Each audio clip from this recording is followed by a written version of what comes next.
Man, this is lifestyles of the poor and unfucking fortunate. But I tell you what, but bitch, we got views. So yeah, you know, we're it's like, you know, we're having to prove ourselves so much, and you know, there is no backing down. So you know, the fight start off. Sometimes we would have to scrap our way out of the fucking building and get shot at driving off. But you know, we also, like I said, we had this guy here, for sure, who, you know, he experienced the same thing, but he had that card, you know, like he was with dudes from different, you know, parts of town, like projects and stuff. He had that card when he was with them.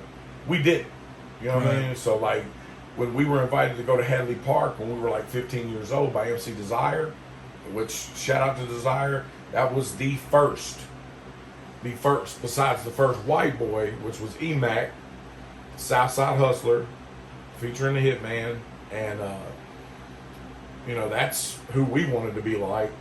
But you know, they were really doing it, real dope boys. You know what I'm saying? Yeah, and the Rude Awakening. What was the timeline on that? Was that 94, 95 when that we came out December of 94? So it was really live in like 95, 96, and it was more to the trying to keep Mike around, you know, to be in a group, because we're like, why the fuck aren't we getting paid? Right. You know, where's the money at? Every place we go, people are wearing our T-shirts. Where is that money? Right. And we just didn't look at our contract, man. We just signed it out of the fucking blue. You know. You didn't know it. I mean, y'all kind of just that got found out about when y'all started rapping, and then you just thrown into it. Yeah, that's it. They heard the demo. We recorded the album. And y'all were super young too, then too, right? Yeah. Yeah. Yeah. So 19, I think. Yeah. And well, I think I was still 18 when we started recording. When the album came out, I finally turned 19, and it just, I don't know, it kind of burned me a little bit. Right. But then it drove me, you know, to come twice as hard. Yep. So, and then after Rude Awakening, it's like I didn't want to stop doing music, so I kept on recording, hooked up with numerous different groups. Mm-hmm. Then ended up hooking up with Tim Hill, which is one of the best producers. He's a beast, Absolutely. Yeah, for sure. One of the best, absolutely.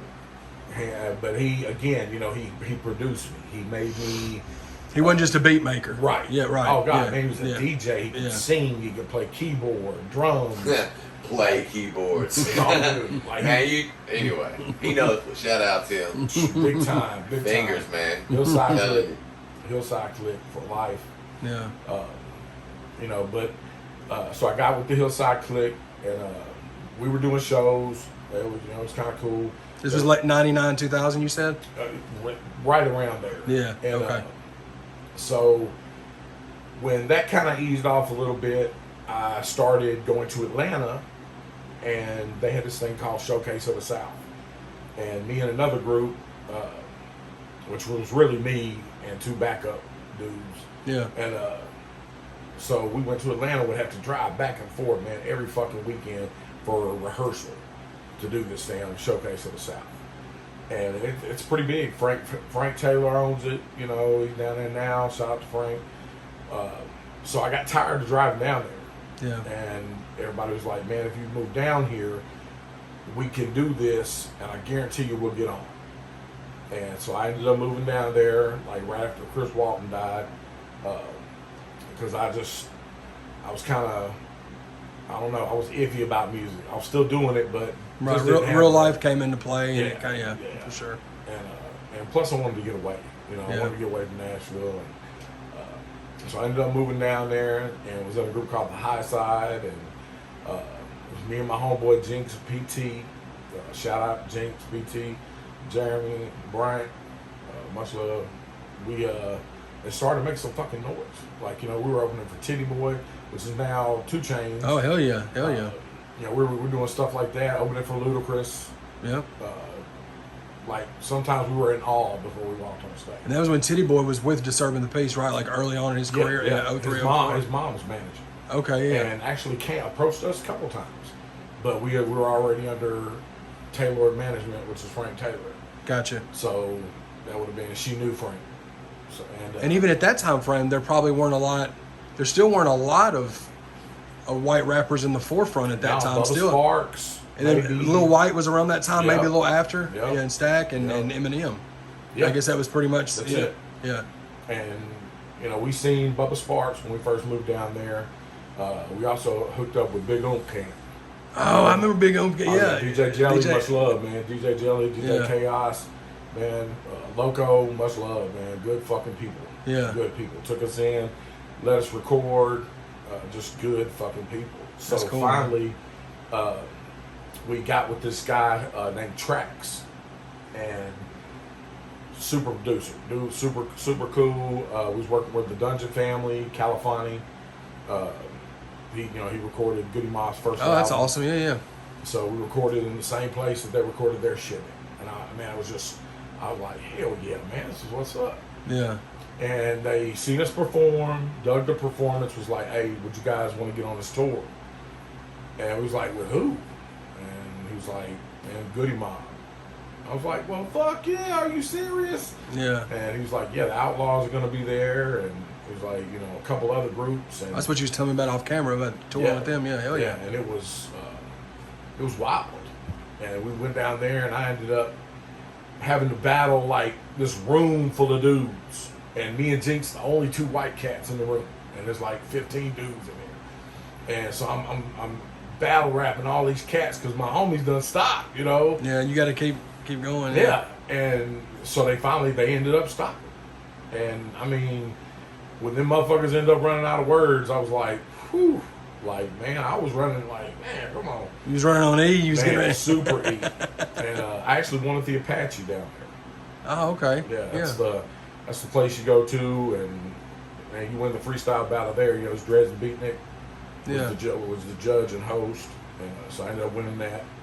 But anyway, so we got on tour with these cats, and it was unbelievable. You know, we seen the Outlaws. The one guy's in the wheelchair now. I seen him in a wheelchair. I was like, holy shit! Like the last time I seen this dude was at a Tupac documentary, and he's up walking around. Yeah. Because he ended up getting shot in the back. I was like, fuck, man. That's crazy. And yeah. Was it Edie Amin? Was it? I believe so. I'm not sure, man. You know, don't take my word on it. No, for sure. Yeah. But yeah, and I couldn't believe it, man. We hit tour and started doing it, and I took a break. I ended up coming back home to Antioch for about a week. Well, it ended up being 2 days because of what happened. Me and my brother were chilling. Well, my brother and his wife, we were at this place, and this cat come inside who had some beef with my dad. You know, my dad would do like some part-time security work since he was retired. Yeah. And so my brother, just, you know, real motherfucker, he was like, hey man, didn't you have some beef with my dad outside Pizza Planet? And dude's like, yeah, what's up? I just got through rolling the blunt, and I laid it down. I stood up, and dude fucking automatically pulled out a fucking Lorison 380, cocked that bitch back, and he puts it in my chest, and he's like, sit down, motherfucker. I was like, dude, fuck you gonna shoot me? Like, for real, you gonna shoot me? And Derek just comes sneaking around the couch, and dude seen it, and popped him right in the top of his head. And so I seen something come, like, flip off and come at me. Oh my god, and hit bro. me in the face. And I was my god, bro. I was like, what the fuck? So I had this button down that I already had like 2 or 3 buttons. So it went down that little hole, and then I ripped my shirt open, and it was the fucking top part of my brother's head. Like his hair and shit. And oh my god, T-Shon. Yeah, it was fucked up. So I yelled at dude, I was like, you're a dead motherfucker, and you know, wrap my shirt around Derek. We go to Suffering Kills, and you know, getting that motherfucker, and I'm wanted for assault with a deadly weapon. And I'm like, but I gotta get back to fucking Atlanta. Can't go to jail. So, you know, took my brother there. I went to my dad's house, sat by the phone. told his wife, call me every second. And God was with him, man. Like, the bullet literally bounced off his head and went into the people's kitchen. Golly. And so I had to come back early, and everybody was like, what the fuck? What you doing back early, man? What the fuck? I was like, man, I seen Derek get shot in the head. Like, I'm not feeling it down there, you know what I mean? Like, I'm gonna end up killing somebody. And I told everybody, I was like, man, they're gonna end up killing me. I was like, he's wild, he's running with the wrong people, they're gonna end up killing him. And 3 months later, he died. He got murdered. So I came home and, you know, take care of my dad. Yeah. Got my brother cremated and handled business. Had the gang kill my brother out of our neighborhood in less than a week. Yeah. And then a friend of his. And this was still the same time frame. This was 05. 05. Okay. Yeah. Okay. Actually, June 12th. I went home the 13th, and so a guy that every time I would come home, we'd end up rapping while it. Yeah. Well, yeah. So Sure. He was like, man, let's do some music. I was like, man, I really ain't feeling, you know what I'm saying? Because you just been going through the ringer. Yeah. I was Yeah. like, I really ain't feeling it. You know, let me get settled down and whatever. And so he's like, I'm working with Dev. And I was like, oh, okay, cool. So you know, he let me listen to the song. I was like, good Lord, like, dude cannot stay on beat. And so that's when I had to sit him down and show him what a bar was, what made a rhyme, you know, what was in a hook, all this shit. Like I said, I had to record the verse, put it on CD, give it to him. Was like, this your job. Memorize this fucking verse. And then we're going to record it. So he did, man. It was like 4 or 5 days. We ended up going back, and it's fucking Mario Moore, Rio, and Tim Hill at the same fucking time. Two of the dopest producers at that time. And period. Yeah, for sure. I put them two motherfuckers up against anybody. Yeah, they're fire. Anybody. And it's so dope seeing the Annabelle right above you, or not the Annabelle, but the Chucky. Oh yeah. Right above you, looking down on you while you're doing this. This is great. Come here. I love that bitch. I love that. Sorry, go ahead, Bubba. I just was noticing that. Watch, she won't stay up now. This will follow me. So yeah, we just started recording, and you know, then Jabberjaw came out. Yep. Jabberjaw hit real big, independent wise. Yeah. We literally went back. We sold a little over 3,000 out of our trunk. Now, if anybody was back in that day, and you know, if you sold CDs out of your fucking car, that was a feat. Oh, for sure. Because I was trying to do the 3,000. same thing, and I wasn't selling that many, not anywhere close. Yeah, and we, you know, Yeah. we literally went back for a 4,000 order. So, but we ended up giving most of them motherfuckers away at shows and shit. Yeah. And then we started. We got a Cloud9. B was back doing music, so we had him come and perform, which is one of the most slept on fucking MCs in the business. Like, man, hands down. But anyway, he started working with us. Thank you, man. Then you, we started working with you. Then we started working with Latino Saint, Christelle, Blaze. Yeah. Well, you want to speak on that briefly too. You put a lot of artists on, like, at the playing field. Yeah. And which was what I know. That's where I started doing stuff, and then you even put a word in to get me in at the Rutledge, which became. Yeah. But like, I know Fathead was telling me the same thing. You put him on helped get him on at the playing field too. Shout out to him. That was our mission, man. Yeah. Because we, as Rude Awakening, or as, you know, prior Rude Awakening, we didn't have a place like that. You know, we didn't have a place to where we could get up and show our craft.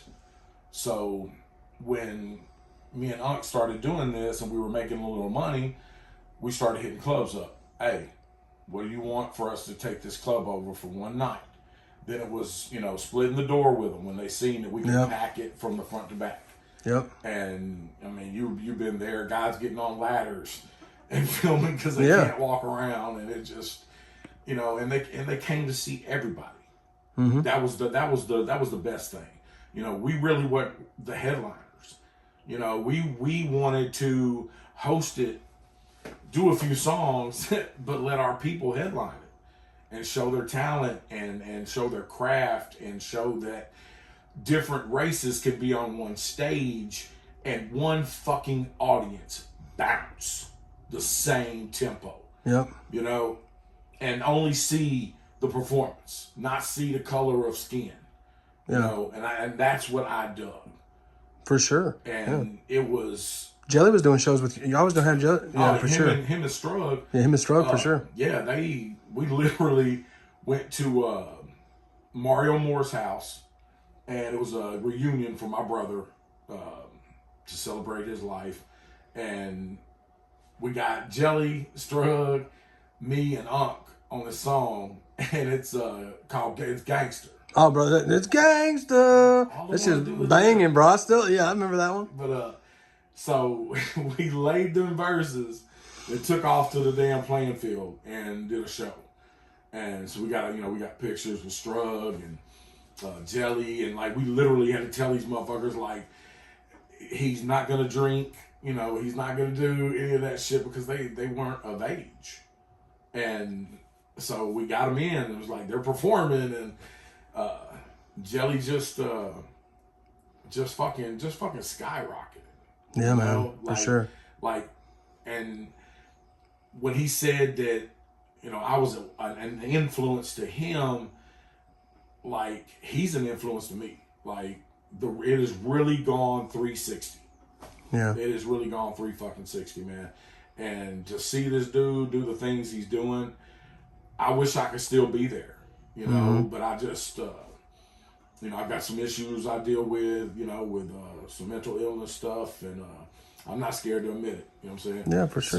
Seen a lot of shit, been through a lot of shit, and but it's good to see him and Up Church and Strug too. Strug, yeah, all of them, yeah, bro, for sure. Like, all these guys just paved the yellow. And just keep paving the way and grinding. All-Star and Young Buck, and they're just keeping Nashville. They're making Nashville a music city, not the country music city, for sure. And they are really they are surpassing things that we're doing or have done, right? And I'm just glad that we got to be a little part of concrete to lay that path for them to travel on a little smoother. Because it was rough, man. It was rough getting out there and getting called the shit we got called and stuff thrown at us. And, I really knew, not really, but, I knew a little about racism then. I finally found out, what racism was like. So, I've always been,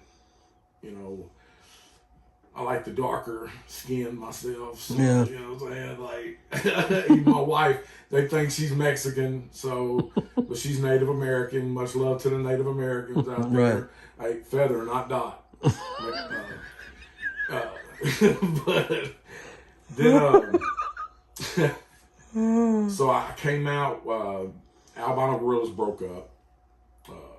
Some people got the big head and thought they could do it themselves and just didn't. So that's all I'm gonna say about that. Right. Okay. And, still got love. Yeah. And what year was this? Was this 2011? Around that time, 2012. Then we started doing shows at Nashville Center Stage, bringing down Paul Wall. I remember when y'all was doing that. Yeah. Yep. Center Stage. Yep. And Bubba Sparks. Mm-hmm. And it turned out to be good. And then I started a garage door business and was rapping. I was with T-Shon at the time. And funny story. All right, so we're back. I think where we left off, we were talking about, you was talking about a story you was going to tell. Oh yeah.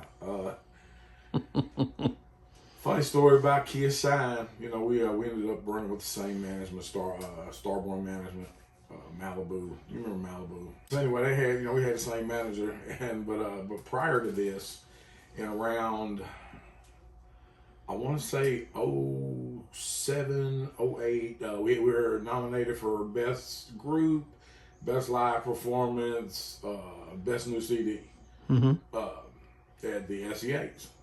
So we went to Tunica, and Wendy Day was up talking, Oh, yeah. And that's my girl, much love to Wendy Day. And she knows this is Jabberjaw. So, but he had said some foul shit.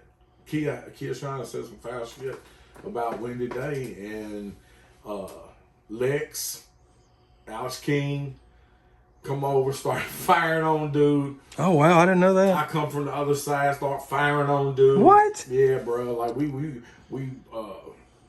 somebody cut one of his dreads. Like one of his dreads was laying on the ground. It was fucked up. And then I got down off the stage and pulled out this blade and was like, I said, anybody come toward me, I'm turning your ass into bologna. So come the fuck on. And this dude, he goes, God damn. He's like, man, that's one of the realest white boys I ever seen. And I was like, hey man, I don't give a fuck. And of course my wife now grabbed my hand. I looked at her. I was like, boy, you about to get fired quick, and get the fuck up out of there. Bobby Flay over there. Yeah, bro, and she look Mexican too. Nah, but she was just like, baby, no, like put that up. And then Goodie, I seen him, and he was like, he was making sure I was good. They remembered us from the tour, from being the high side. 3 or 4 years prior, Yeah. right? Or several years prior. And they seen us across the room, and damn, Timo come running through the damn crowd, and he hugs me, and his watch comes falling. So much happening.